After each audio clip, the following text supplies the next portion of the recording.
here where my son is. I read these orders that he would be produced in court today. I was coming for him, and I've come from Embu. My wife has collapsed. She has collapsed so many times.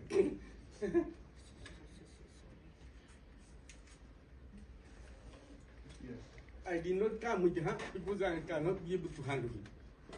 So when I look around the courtyard, I cannot see my son. I thought he is here. Seriously, who took my son and where is my son?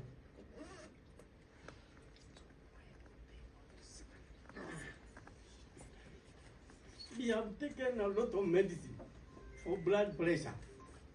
Yeah, I have also developed blood pressure. Yes. At a certain point, it doesn't come down. I was even praying God that when I'm coming on the way, nifike, and nimefika. But they cannot kill my son. I cannot see guys who look like my son. But he's not here. Where is my son, Your Honor?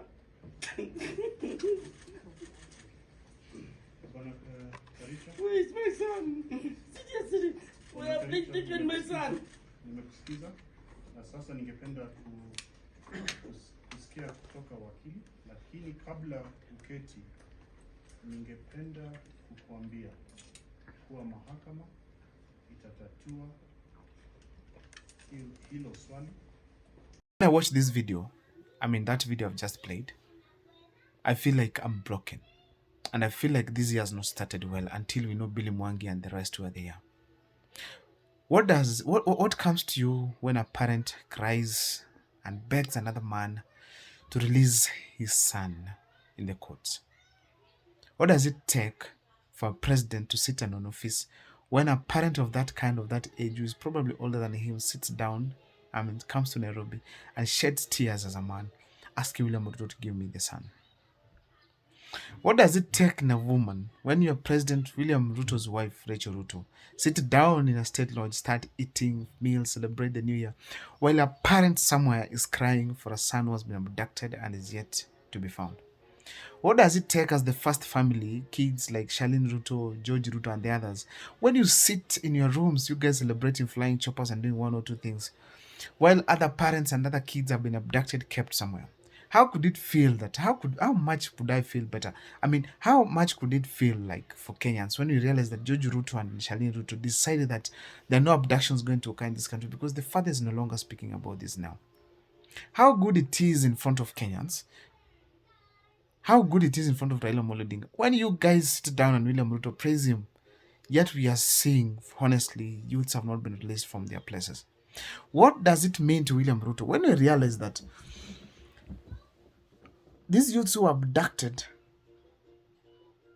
are somewhere kept, probably dead or alive, while you are comfortably appointing people right, left, and center? Where do you get the courage to speak to Kenyans, address the state of the state of the nation, have a state of the nation address from Kisii State Lodge, and you know very well you are people have abducted young men and women who should be home for Christmas with the rest and cross over the year? How does it feel to you? How painful it is that a youth somewhere who could be right now be making his own life is being tortured, and the President of the Republic of Kenya knows it, but he does not want to care about it. How does it feel to be a president of leaders and not a president of the people? Mr. President William Ruto, why do you allow parents to cry, shed tears for the kids who did not do anything wrong to you? Why do you allow this to happen? Why do you normalize abductions in an area of criticism? Why don't you take criticism as negative, as a positive thing, and be able to support your members of parliament and your cabinet secretaries and then deliver for this country based on the criticism that is being made? Mr. President, who do you blame for your downfall? The Gen Zs for exposing you? It's very sad that you're having a parent crying in the courts of law, asking President William Ruto to probably release the son. That is very unfortunate. When I looked at that video, I felt like my year has not started well. It has not started well. I just watched the video. I heard the parent cried. I did not get time because probably I arrived in the house late. So I said I'll watch that in the morning when I'm very sober. And today when I watched that video, I felt like shedding tears. I saw some leaders wiping tears in the courts of law.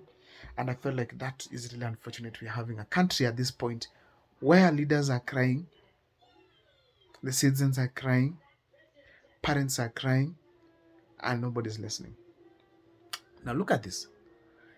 In William Ruto's regime, people have really cried, especially parents.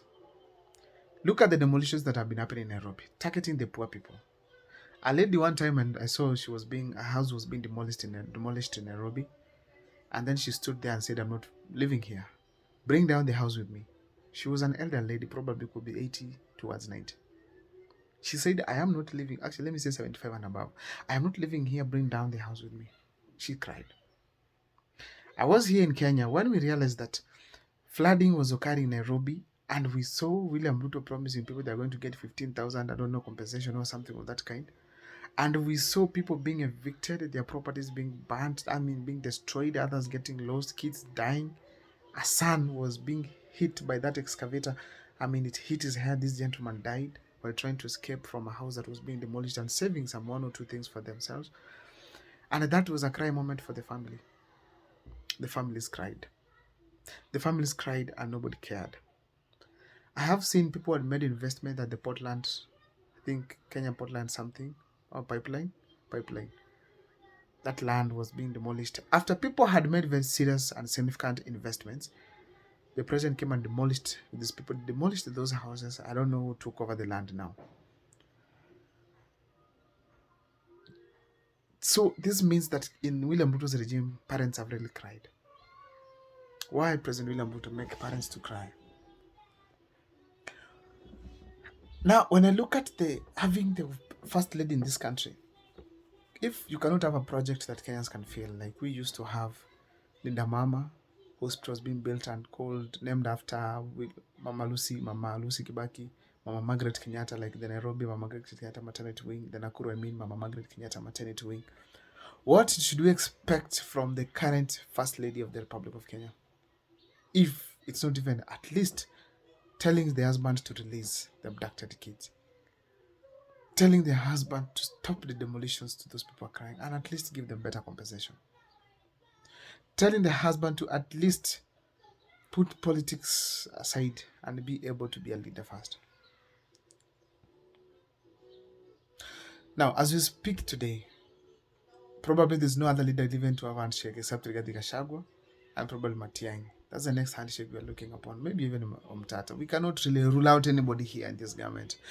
But why is the government really doing all this? Who is it going to cry for next in case the youths decide to come to the streets and they never come out until William Ruto has left power? It's very unfortunate that we're having these things happening under the watch of a Christian leader. Someone who got into power saying that he's going to ensure that all those police brutality will come to an end, abductions will come to an end, killings will come to an end, and most importantly, got to power through alleged prayers.